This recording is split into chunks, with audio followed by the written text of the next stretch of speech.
Hi everyone, it's REC3 and welcome to today's video. So the recent trend of tier lists on YouTube, I thought I would throw my hat into the ring and do one on Clash Royale, of course. So my tier list is going to span from tiers D through S, and I'm going to be ranking the best win conditions in the game currently, as of this video date. Now, if your favorite win condition gets a lower tier, don't worry about it. I'm just ranking them based on how well they're currently performing, and hey, you might be doing way better with your win condition that's on a lower tier. So congrats to you. I am going to be reading off some of my notes while I'm doing this just so I have my thoughts more organized. So let's jump right into it. Elite Barbarians. Terrible at tournament standard, rely on over leveling, and they're just pretty easy to counter in general if they're at equal level. I think we can all agree that they're in the D tier. Graveyard. Graveyard hasn't been meta for a while now, and that's mainly due to the usage of things like poisons and other cards such as the Baby Dragon, Baz, and the newly buffed Princess too is going to give it a hard time. However, since Baby Dragon is so powerful, and it was in meta graveyard decks such as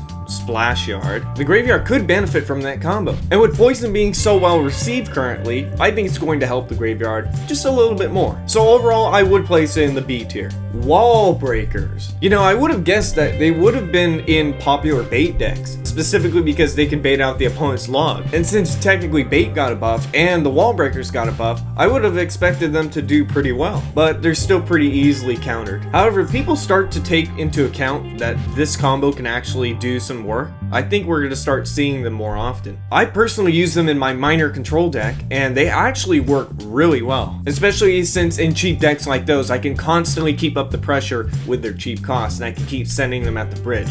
And usually, they'll have to send out something, most likely their log, and if you're running a bait deck, then that's great, because you can use your other bait cards. So are they great? Nah. But are they complete garbage? No. So I'm gonna be generous and put them in the C tier.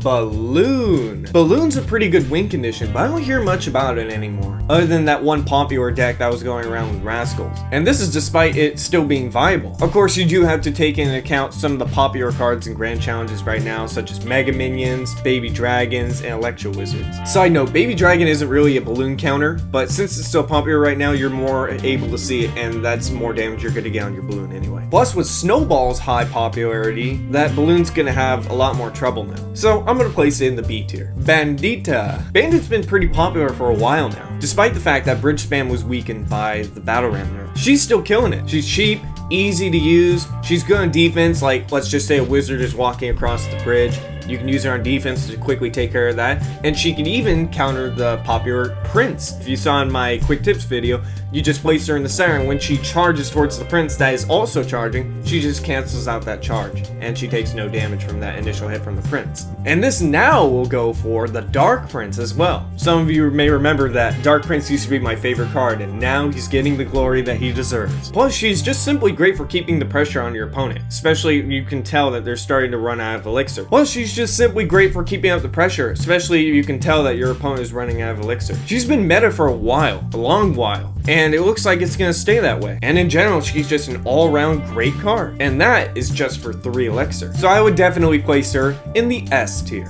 Barbarian Hut. Now, I didn't include the other cards such as Furnace and Goblin Hut because they usually act as supporting win conditions that are used to support the win condition, but if they are used as win conditions solely, they are used in spawner decks, and every single spawner deck, the main driving force that you're using is the Barbarian Hut. I may not include it next time, but I just wanted to see what you guys think, if it should deserve to be on here. Now, a few months back, the Barbarian Hut was doing fairly well. It was super tanky, and it was able to just be a driving force as a defensive building, especially since it has like almost 3,000 health at max level, and that's not to mention the Barbarians coming out and dealing damage to whatever tank or unit that you're trying to block off against. However, this high cost combined with the fact that there's a good amount of splash damagers, specifically Baby Dragon, that are meta, it's not going to hold up too well, and it isn't holding up too well. And that's also not to mention the Dark Prince and the Mega Minion, which are able to just sweep up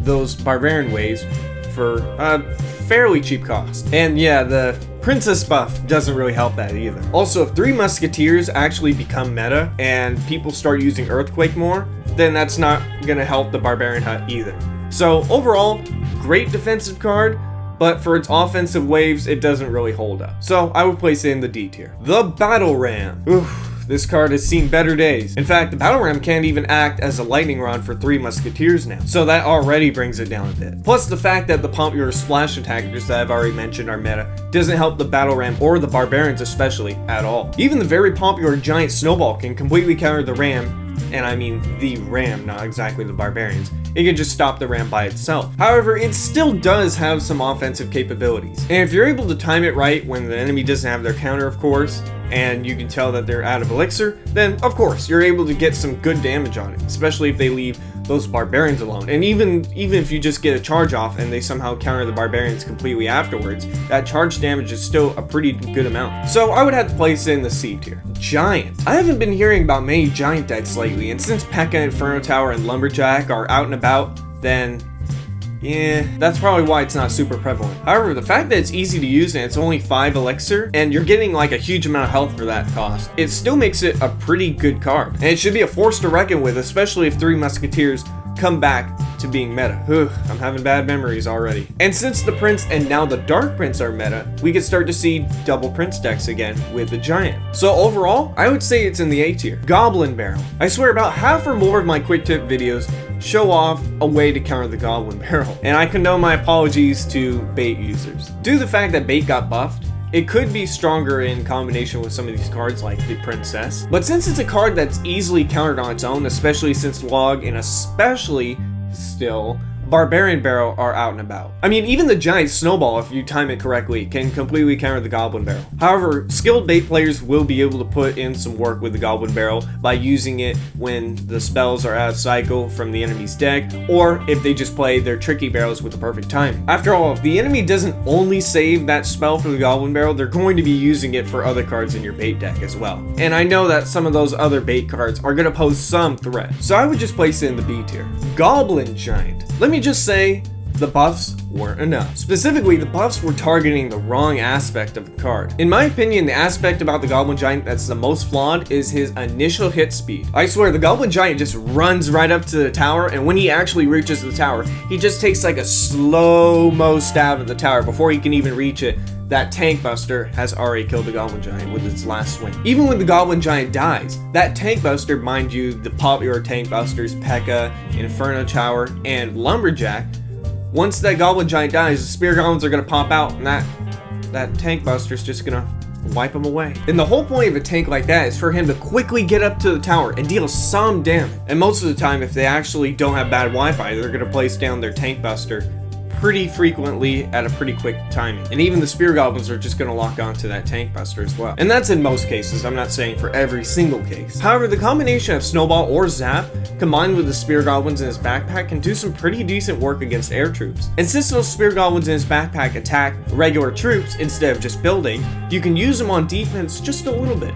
And it's nice to have, if you run out of troops, to have something there to help you. And with those Spear Goblins in his backpack, you could use them in bait decks if they, for some reason, have a low amount of tower health and the Spear Goblins drop and they're about to throw their spears and the enemy just logs them because they want to prevent tower damage. And then you could throw your Goblin Barrel or etc. But despite this, nowadays you're better off using a bait deck that doesn't include this 6 elixir card. So overall, I would place them for now in the C tier. Golem. Let's quickly explain the obvious.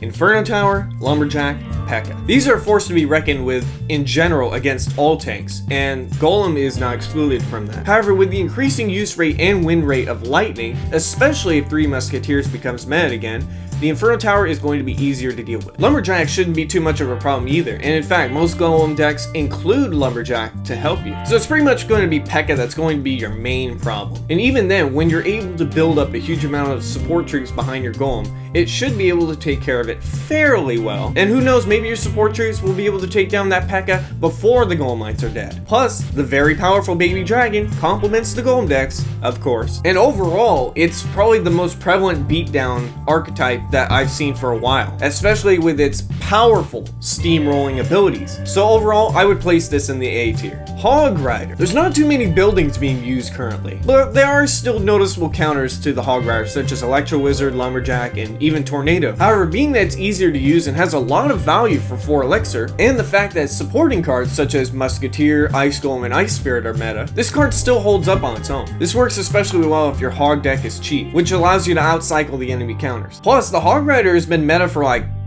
forever. So with all these in mind, I would place it in the A tier. Lava Hound. This is a tricky one. With the nerf of the clone's range and the decline of the cards that are used in Lava Clone, the Lava Hound itself and its archetypes aren't doing too well. While Lava Loon is doing decent, the prevalence of cards such as Mega Minion, Baby Dragon, Electro Wizard, and etc. aren't helping its case at all. And this also goes for cards such as Inferno Tower and the newly buffed Princess. In fact, one of the great cards you can use to defend against Lava Loon would be the Snowball. Push the balloon back and you damage those pups. Sure, she can maybe work with Night Witch as a kind of opposite to the Giant Witch combo, but the relevance of splash attackers that I've mentioned before, again, doesn't help, and it just makes those splash attackers more viable, and it just makes those splash attackers more valuable. Overall, I would place her in the C tier. Right now, Balloon just works better in its own decks. Miner. I think we all know where Miner should be. Despite him being a high skill card, he's very valuable for 3 elixir, and he can be combined with just about any card in the game. And when he's combined with a popular poison, you get some devastating damage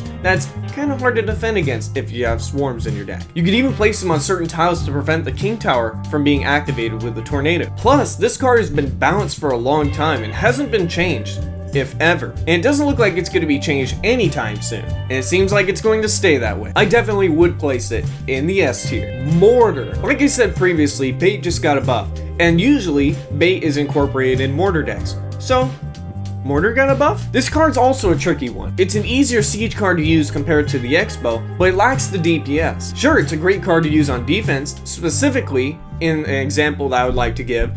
If there's a tank with a bunch of support cards behind it and you place your mortar in the middle, that tank will walk into the mortar's blind spot and the mortar will actually target the support troops. Sure, it's great to use on defense like that, but we're talking about win conditions. Even when the mortar does lock on and it doesn't get distracted, i.e. when it targets onto something and deals low damage to it, unless it swarms of course and it just obliterates it. It takes a while for that first shell to actually hit the tower. First it locks on, waits a second, and then it shoots over, and then in slow-mo, hits the tower. And this would be especially bad if you really need to finish off that tower right now. And yeah, it's great in bait, and bait just got a buff, but let's be honest here, like the Goblin Giant and the Lava Hound, you can run that archetype without having to use that big unit. I.e., you can use bait without mortar, and it would work just fine. So I would have to place this card in the C tier. Ram Rider. Even after the nerf, she's still a great card. She's pretty much takes the spot that the Battle Ram had as a bridge dropping, charging unit, and she's also great on defense. And that defense always turns into a counter push. So if you need to stop that Royal Giant, just drop down your Ram Rider, she'll slow it down, and then she charges right past the Royal Giant and towards the tower. And you can combine her with a bunch of other troops in that process. And she's great with cheap spells, such as the Zap or Snowball, because her Poa deals damage, and she'll be able to finish off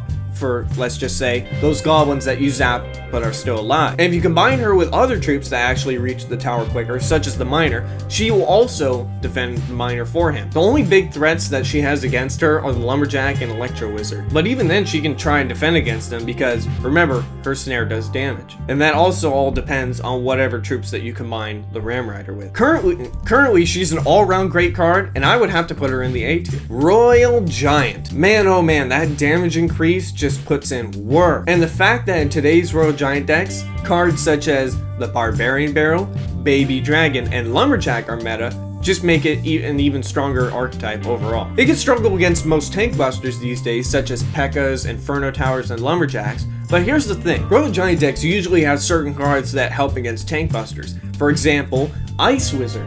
You can use it to slow down the Pekka by a huge amount, and if you have swarms, just place it in front of your Royal Giant and you can block off that Pekka. Against Inferno Tower, all you have to do is place down your Zap at the perfect timing, and the Royal Giant's high damage will be able to take care of it. It's not a flawless card, however. That range nerf is still going to make it struggle against buildings. Specifically because of the Royal Giant's now shorter range. And mind you that now all buildings can outrange the Royal Giant. Defensive buildings, that is. Plus, you gotta remember that cards such as the Electro Wizard and Ice Wizard can be used against the Royal Giant to further weaken it. However, it's still a driving force, especially in the top 200. So overall, I would still give this card an A. Royal Hogs. They're not doing too well. Again, I haven't heard any meta decks recently that include the Royal Hogs, and it's been a while. There's a good amount of effective counters to them. Giant Snowball, Baby Dragon, Fireball, and now the newly buffed and meta Dark Prince. Almost every large damage spell can weaken them by a significant amount, and even some cheap spells like the Barbarian Barrel or the Log. And combining them with either an Ice Spirit or Fire Spirit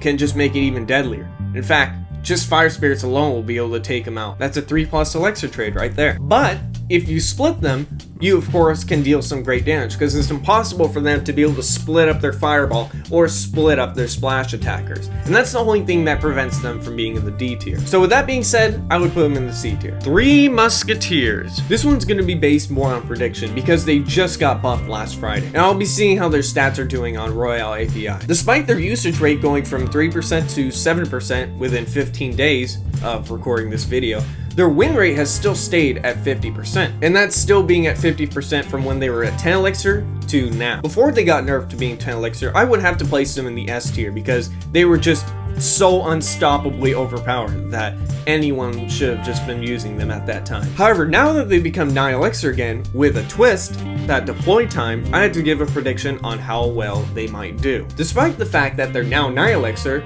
from the change in which they were 10 elixir with the bug where they would actually cost 10.5 elixir, that defensive deploy time has hurt them pretty well. Despite the fact that they're 9 elixir, that deploy time is pretty significant, specifically on defense. But here's the thing, unless you're facing some huge, gigantic push, or if you're not at 9 elixir, you should have something else, some other card to be able to defend with, right? What I'm trying to say is that you shouldn't have to solely rely on them for defense. Specifically, if you're having problems with huge ground pushes, you can include Barbarians in your 3 Musketeer deck, because they act as fireball bait now. And with the addition of the 5th Barbarian, you can put in some really good work. And against air troops, well, I think you all know the 3 cards that I'm talking about. Mega Minion, Electro Wizard, and Baby Dragon. I mean, they can help. So while they're not what they used to be, they're still way better than when they were 10 elixir. So for now, I would have to place them in the B tier, and we'll see what happens. And finally, Expo. It's not a bad card, actually. It can actually put in a lot of work when it locks onto the tower. The reason why it's not as prevalent as it should be is because of 2 reasons. One, it's high skill, which kind of separates the players who aren't able to play certain decks that are higher skilled than usual. And 2, there's just straight up a lot of counters right now. However, if you were to take the time to master this card, you can really excel with it, which is why you can still see some players in the top 200 using Expo, specifically 2.9 Expo, and some people using Icepo too. So with this in mind, and keeping in mind some of the other meta cards, I would have to place it in the B tier. So what do you guys think? Do you think I got this list pretty spot on, or do you absolutely disagree? Let me know in the comments, and I will use your guys' reasoning to adjust my next list, and that will be coming in the next month. I hope that if you enjoyed this video, I can make more of these. These are really fun to make, and I can make these tier lists on different subjects in Clash Royale, such as like which cards are the best tank busters in the game, which are the best supports, which are the best buildings in the game, and in general, or the best game modes. I think this idea can be really widespread. So thank you all so much for watching, and I'll see you guys in the next video.